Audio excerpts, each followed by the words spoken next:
continue my voyage. Let's continue my voyage of discovery of Blake 7, right? So, okay, basically where I am, I like watching Mad Men. This is where we start. I like watching Mad Men. So, was it? Conrad says he never found Sutherland that attractive. No, she's not that attractive, but she oozes sexual appeal, right? I was just saying before we started that, you know, I think Blake 7 is a... is the doorway to kink that I think the current era Doctor Who wants to be and failing, right? Because it's real, genuine kink. I was always, you know, into the S&M-ness of Sutherland and Avon, right? That's why you always wanted them to hook up. It's not just like a... You didn't like her haircut. I get it, because she was so feminine and masculine at the same time, right? So anyway, I like watching Mad Men. I like watching Mad Men. I just finished season 7 of the last, and it's wonderful, right? But I wanted to watch something else before I went through all of Mad Men again. I watched it a bunch of times. I'm like, there's nothing really as good and as long, right? I like the 7 seasons, and I like the very intense character studies. I might get into The Sopranos. But I thought, no, you know, I haven't watched Blake 7 in years and years and years. Now they've got the box set coming out in a couple of months. Can't wait. I'm so freaking excited for that. But I want to start on season 4, which is like I think, you know, the least loved season of Doctor Who, of Blake 7. I love it, right? I love it in a lot. There's a lot of things that I think are way better in season 4. I like the interior design of Scorpio. Right, I think that's really, really good. I love Slave. Oh, Slave's awesome. Right, I like Zed on Base. Right, that was good. And I like the design of Scorpio. Now, the shitness of season 4, I think, which people really are very upset about, is how they, you know, rebooted and put themselves in exactly the same position, rather unconvincingly. Right, you had Dorian turn up, and he happened to be working on a teleport system. And I think he go there to try and get technology to try and get his teleport working, right? And then a couple of weeks later, they meet. You know, I think the one we're going to be talking about today, they get like a super fast drive. It was just a bit dumb, right? Just a bit dumb. And plus, you know, the Chris Boucher's opener with Dorian, it's essentially Dorian Gray, and it's not actually supposed to be Dorian Gray. It's just another bloke called Dorian. Right, it's a bit, Chris, mate. It's a bit weak, right? It's a bit weak, right? Okay, this is what would have worked better. You could have kept everything. The Dorian thing could have kept everything. He's there to salvage wreckage of the Liberator to get his hyperdrive and teleport working, right? Which has been working on for quite some time, having remnants of like 500 years ago, 50 years ago. Coming across remnants of whatever it is, technology, whatever that makes what's it called again? The Liberator, and then he could have plugged in some of the Tarian cells over there, and and Zen could have like transferred himself. So anyway, they could have had a much smoother transition. It was just a bit shit, sadly. But what really worked is just the sparkling performances and dialogue. I mean, just all of them fantastic. Plus, again, no matter where you are on the sexual spectrum, so spankable. Oh my God! I mean, look. If I'm going to go for a fantasy threesome, sometimes I would say, Perry and Ruby Sunday. That sounds very nice. Be like being trapped in a bouncy castle in a very good way, right? Sometimes I think that if you want to get really real, right? If you want to get really real, which would be an incredible threesome, it would be Su Yin and Dana. Oy vey, they're both so hot. Oh God, especially no, they're both so hot. I was going to say, especially Glynis Barber, like her ass looks perfect in that costume. Oh, and she's also really cool. That's the other thing I like about season 4. I love the kinetic sounds, right? Like when they pull out their guns, right? I prefer those guns to the Liberator guns. I think they're way cooler, right? I like that like clunky sound, right? So all that really, really works. Let's start talking about this. Let me open it up. Bum, bum, bum, bum, bum, bum, bum. Then this folder over here. Here we go, Blake 7. Yeah, we're up to episode 3, which is Traitor. Okay, so this is again, I think the weaker of the 2 episodes that we're going to talk about tonight. 1 second. Which is strange because it's a Robert Holmes episode, and I didn't recognize the guy who wrote the other one, the Stardrive episode, which I thought was again far better. Again, it just seems like the kind of like, I don't know, off their game a little bit, or did they get into coke together or something? I don't know. However, Matt Irving, whoever did these new titles, oh god, they're wonderful. I absolutely love. Yeah, what's that? We'll get. Yeah, they're absolutely gorgeous. Oh, right, and you know it's just a spinny thing, right? But the whole was that HUD display. You know they worked all that out from Hitchhiker's Guide to the Galaxy, right? I mean, again, it was like a year or so afterwards, so you can really see them develop it. Oh, so good. One of my all-time favorite space sagas, right? But the best bit is when it goes into space and it turns into this one. Oh, what was it? There you go. Oh, I love it. Love it. It's very cool. New logo, pants. What can I tell you? But better than the old one, which was a bit shit, right? Traitor by Robert Holmes. So where are we start? Oh yeah, fine. This is why I wanted it to remind me. I love this new federation of like evil upper class colonialists, right? Which they all are. I mean, they're all like Sir Guy Gisborne, right? And they're again, whatever your sexual bent, there you have a masturbatory fancy going on screen. Frankly, most of the time, right? Oh my god, man! The only thing better is if you could get Andric in there for interrogation. Oh. I hear about a third of the audience going weak at the knees at the very idea. Big interrogated by Turlo. It's some kind of Harkonian shorts. Okay, it writes itself, baby. It writes itself. So they've developed some kind of drug that makes you just can be completely obedient. And again, they got this great like evil smugness, which I'm really enjoying, right? And so they send him off, and the earnest rebels are like, "Oh, wait there, whatever his name is, Ploppy." We're not sure, right? And they're on why they're fighting to save Bog Planet of Doom. I mean, really? I mean, get a transport and get off there. Why would you fight to stay there? Fuck me. I mean, is there a nicer spot on the planet? No, we're just going for the shit dour English coastline. Oh, God, it's awful. It all looks cold. And you notice Paul Darrow not in that much location filming. But they put a few these. They probably had these in the in the stock room, the chimneys, right? So this is the leader again, Mr. Very, very earnest. The Federation are who gives a shit? Okay, they're taking over the planet. Why? I can't remember why they're going there, but oh man, they'll tell us. What planet does the terminal serve? Heliotrix.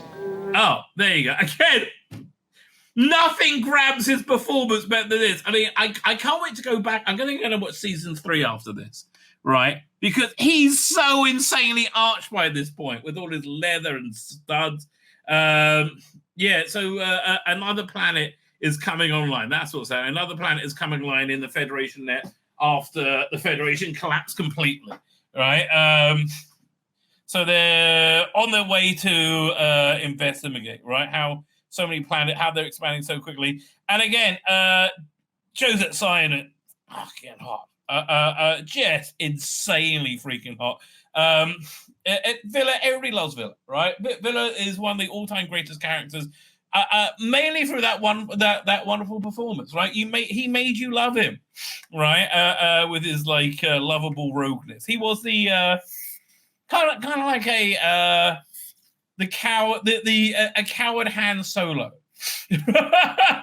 Although he will pretend to be a coward. Although, how much do we love Villa? The episodes where Villa's the hero are still everybody's favorite, right? That's the Baber one. Is that on season 4? Oh, I hope so. Oh, is Baber in season 4? I really hope so. Probably not. But again, I just love this like world that they're building. Anyway. So essentially they got this drug that can make people turn traitor, and it doesn't work for long. So they're okay. Su Yin, Glynis Barber and Joseph Simon, they're just so incredibly hot. I'm sorry.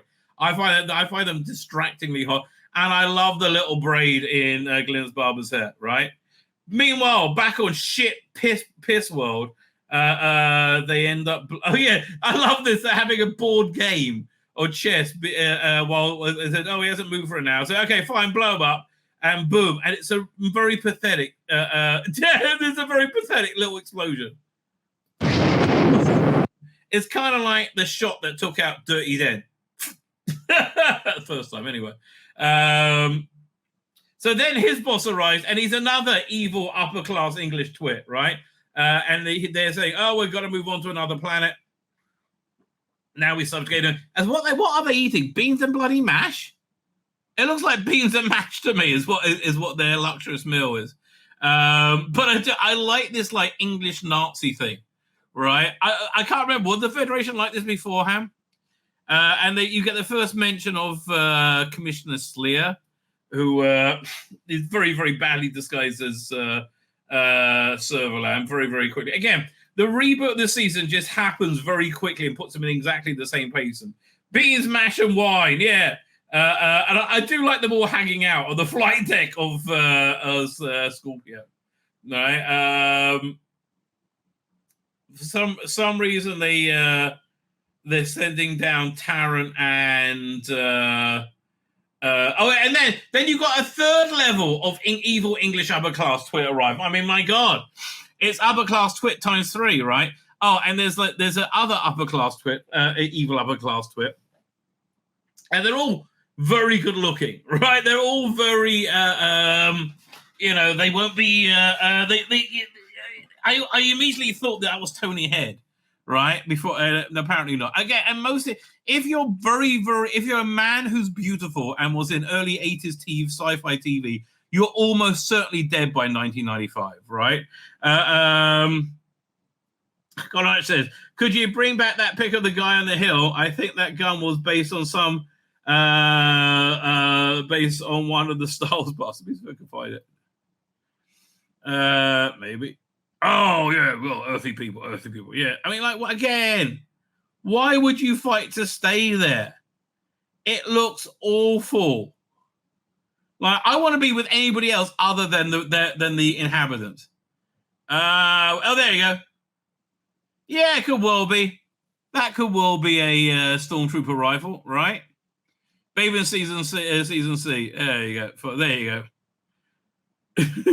Why are they trying to stay there? It's beyond me. I love Scorpio. I love the effect design. Where's this? So he has the idea. They got some mission. They want to see if the water's receded enough to be able to plant explosives and take them out or something or other.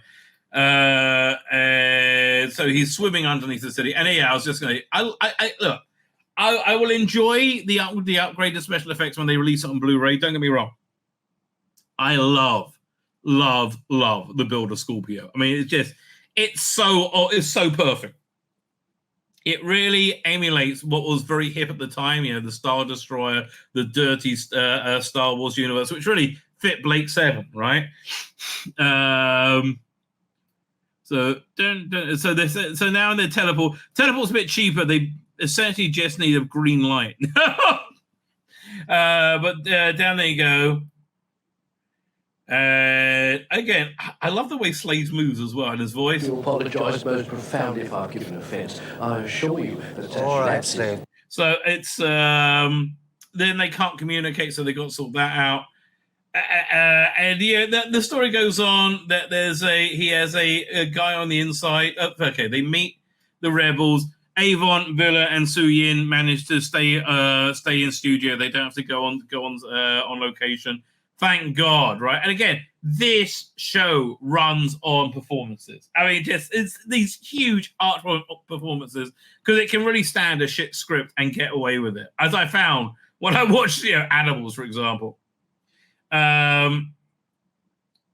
So they meet up with the rebels. And they get there, it comes working. So then it turns out, oh no, I'm really a traitor for the Federation, and I'm helping the rebels, right? And again, Joseph Simon. It just looks so gorgeous all the way through this. So it turns out in the end, no, he's a double traitor. I mean, Robert Holmes I must got fucked over by somebody, right? He's somebody traitoring. He's a traitor to them. And again, it's a good. It's a good riff on the whole idea of what being a traitor is, which is the whole episode. Then right, we get a nice bit of fisticuffs. I should say action with Tarrant and Dana. We get one of these like poor pathetic wretches that are desperate for death and seeking revenge. As you do in Blake 7, they've been tortured relentlessly.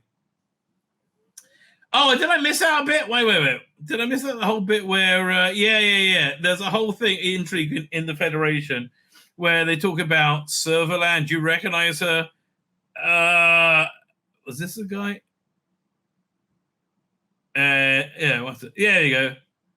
They say, oh, yeah, Serverland. And you have this guy who is actually working for Serverland as well. It's all double, triple, quadruple traitoring, right? And he finds out he does know who Serverland is. And a little bit later, a slinky woman's shadow accosts him, and he's brown bread, right? He's brown bread. Serverland's back somehow. And I can't remember why she's gone into hiding, but now she's got this new persona of Commissioner Sleer for some reason. This guy's been methodically tortured by Serverland with chemical weapons. To make sure he works them. He's the one who's made the incredible thing that makes everybody completely submissive, and he wants to blow everything up. And then we have a bit of a showdown with the rebels, and I can't even remember what happens. They come back.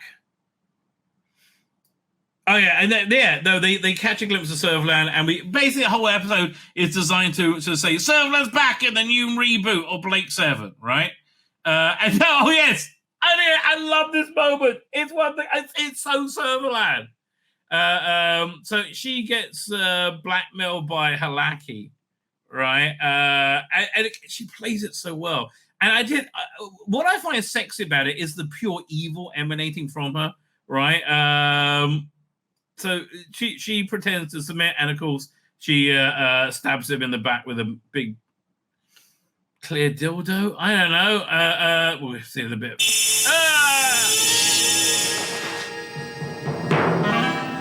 26. That's how many people she's killed to keep her secret, right? And off they go back to base. Dun dun dun.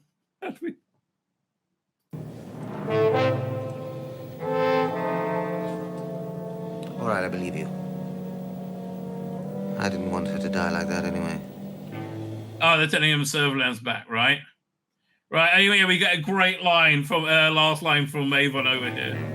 I need to kill her myself. I mean, again, I love this. It's fantastic. It's genuinely fantastic. I'm really loving this rewatch. So, the episode wasn't one of the strongest, right? I have to say, wasn't one of the strongest. I slightly preferred the Battle of the Sexes in the Power episode 2, right? Is that so? Episode 3 of the season. It's about average, right? It's about average. So then we get into which thing I think is a cut above. I have to say. Are you saying that somehow Serverland returned? Exactly. Stardrive. And again, this is the last of the incredibly coincidental reboot episodes. Right? And it really is a shame that they just didn't put a little bit more thought into that reboot, right? In the soft reboot. It could have worked, right? It could have really totally have worked. They just could have like made it more organic. Said, no, we just had to like, you know, turn these women into sex slaves and wives and take their magic crystals out, and now we got teleport. Which, of course, that would happen in the real world, especially in the Blake 7 universe, right? The Blake 7 universe fits very easily with there being a Chinese concentration camp for Uyghurs, right? In fact, probably this is a direct offshoot from our world, right? This is what happens to our universe if Kamala Harris becomes president. Fine. So yeah, Stardrive. We talked about how much I love the titles, and I love the special effects. Yeah, well, have a bit of a beauty pass.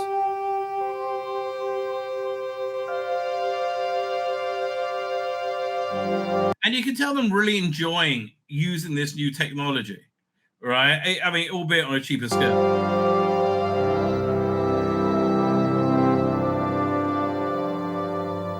Oh, it's gorgeous. Okay, just gorgeous. Oh, okay, yes. So now they're looking for this missing scientist, and we have a fantastic opening sequence where they're going to use an asteroid to try and screep in. And I want to get the bit where they say how close they're going to have to get. Tons, I would say. Range 100,000 and closing. Well, then I say the whole scheme's crazy. Why? 2 billion. Training manual, rule 1. Never play with asteroids. They're what Murphy's Law is all about. Murphy's Law? Anything that can go wrong will go wrong. The crew. Again, every time I see her, I just want to be having sex with her. Genuinely. She's so hot. Crews of any Federation patrols will have been taught the same lesson. Range 90,000. I don't wish to speak out of turn, but we're on a converging collision. I just genuinely prefer a slave. Avon and Villa or Blackadder and Baldrick. Avon and Villa, baby. All the way. Porto says, yes, this is live. Of course, with a large... We know. I'm sorry, Master, but as asteroids go... Don't be sorry. Be quiet. Again, if I could have an AI house assistant with the personality and voice of Avon, yes, I would do that. Oh, come on, ask him how close he's getting.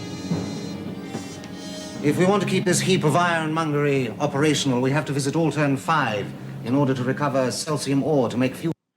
I can't remember if they do that.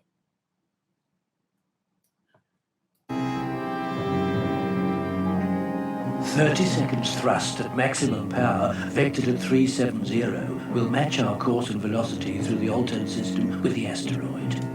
Thrust vectors set. Stand by and override monitor. Standing by. Just how close are you planning to get to that Oh, this is it, finally. thing, Avon? 50 yards. 50 yards? Oh, come on, Ava! Near enough to be in its radar shadow.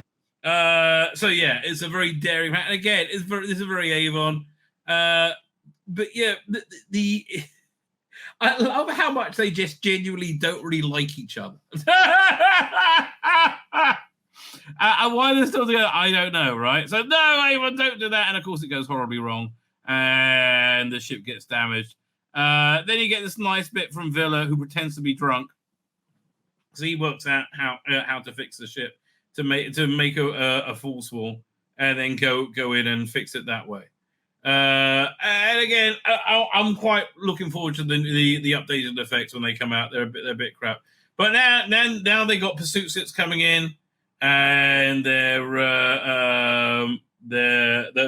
pursuit ships coming in, and weirdly, God, this next bit's so stupid. So the pursuit ships are coming in, and all of a sudden they just blow up. Well, it should get us back to base anyway. Sounds good to me. Did I miss them blowing up? There you go. Hologram recorder rolling. Slave, keep the recorder sensors zeroed on those ships. Right, so the mystery why they blew up. They go back to Zetzel on base. Again, just great. I gotta make that my screensaver. Oh my God, it's terrifying. So they're trying to work out what destroyed them, and again, I thought this was kind of dumb at the time. They have to go in take shifts to watch it like broken down millisecond by millisecond by millisecond, right? To try and find out what killed them, and they finally do. Amazing lack of observation. Oh yeah, with Aurat being a dick, say no, you can totally find it. You're just not looking. Fine. So fine. So they find it was done by a space rat. Presumably with the owners of that space chopper. It's all a matter of observation. Dr. Plaxton was head of the Federation. Okay, so there's a punk rock space biker gang.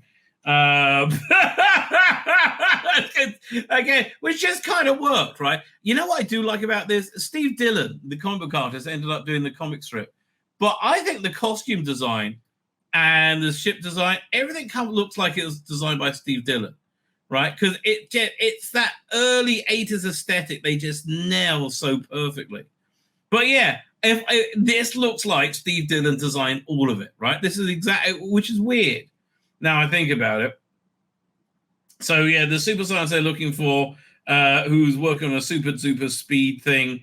They think that they're over there, and so they go back to the place that they were, teleport down badly, and again these things are like these people. These are like Mad Maxian savages with a need for speed. On wheels, they zap it. They don't like complications. On a BBC budget. Although, again, you see they really are going for the Thunderdome sort of thing. It was the early 80s, mate. What do you want me? Yeah, but they are. They're very much going for the Mad Max Beyond Thunderdome thing. And actually not entirely missing it. Right? So, for some reason, this Federation research scientist is been, what's the word? Not press ganged, but like being bankrolled by the leader of the space rats. And again, you know what this feels like? I'm reading it right now. It's upstairs. The backup strips from Doctor Who magazine, Doctor Who Weekly at the time. And again, a lot of those drawn by Steve Dillon. This feels like it's in that world, right? Perfectly. So she's the scientist for the from the Federation, being given refuge here to do her work, and like the space rats are just like, it's a weird combination. She's like, you must shower before you work in the labs at all. I sweat regularly, I do. And the space again, I saw the problem being saying Baben season C, right? But it's more Baben like type drunken groups, right? I do like all this. And okay, fine. So they go on a mission. Paul Darrow, they all have to go on location this week. So I hope it's warmer, right? And it basically it's all. Oh, look at this guy again. This is so Mad Maxian. It really is so contemporary because Thunderdome didn't come out till when? Here, let me have a look up. Mad Max Beyond Thunderdome, 85. This is 81. So what year was Mad Max 2? This is Mad Max 2 is what year? Road Warrior. Yeah. So again, yeah, it's definitely in that world. I just think a bit more well developed, a bit more colorful, a bit more contemporary, frankly. So yeah, they're speed junkies. She's making the ultimate speed engine for them, right? But and she's like, faster. This guy's a total loon. I mean, like, I'm surprised. This looks like it's a role written for Gary Glitter. And, he was around the BBC a lot back then, wasn't he? I wonder why. Hang on. Him, Jimmy Savile, they were around a lot at the BBC. Wow. I wonder why. No reason.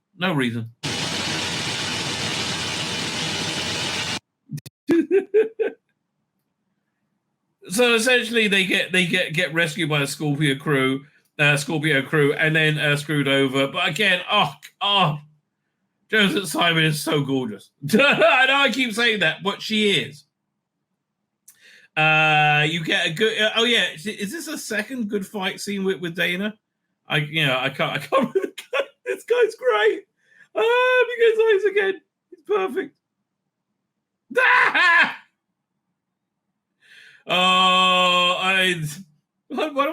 What happened to him? Yeah, let me look this up. Blake's 7-star drive. Okay, we'll go on. We'll look on IMDb. What's the? Let's look at the stars. Not Paul Dara, not Michael Keaton, not James Gunn, not Stephen Pacey, not Glenn Barber, not Peter Durham, Barbara Shelley. No, I think is it this guy? I think it Atlan, wasn't it? Yeah, Damian Thomas. Yeah, that looks like him. He's he was working up to 2016. Okay, whatever. I think that's him. Yeah, that looks like him. Damon Tom. Hey, so okay, he's still he had a career of doing this, okay. But a bit and we got stuck. But that's there's all these lame things that they think are like super great speed things.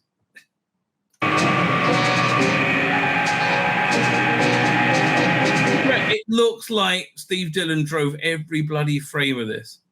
So they take off and they're being chased by the space rats, and so they have the Dr. Plaxtons go and hook it up, and they're just so incredibly evil that they don't let they turn the star drive on, and as soon as she finish it, she's eviscerated in the hill.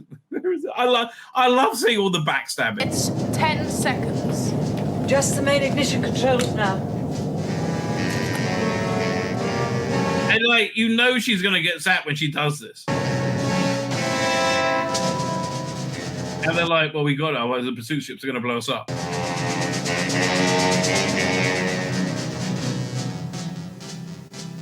Well, they did have an episode where they got super weapons as well. It's been way longer than 10 seconds.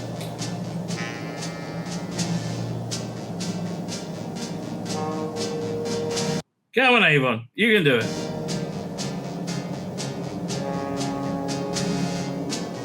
Really? You're going to give it a copyright claim because you just won't press that. That it? That looks like it. 1 minute precisely. 1 minute? It was 10 seconds before. There you go. And they only paid your fee for one episode, darling. So I support on a red shirt. Oh, for God's sake! It's the slowest star drive assembly I've ever seen. There you go. I just want to see him being screwed over. Make the final connection. Oh boy! Spoiler warning.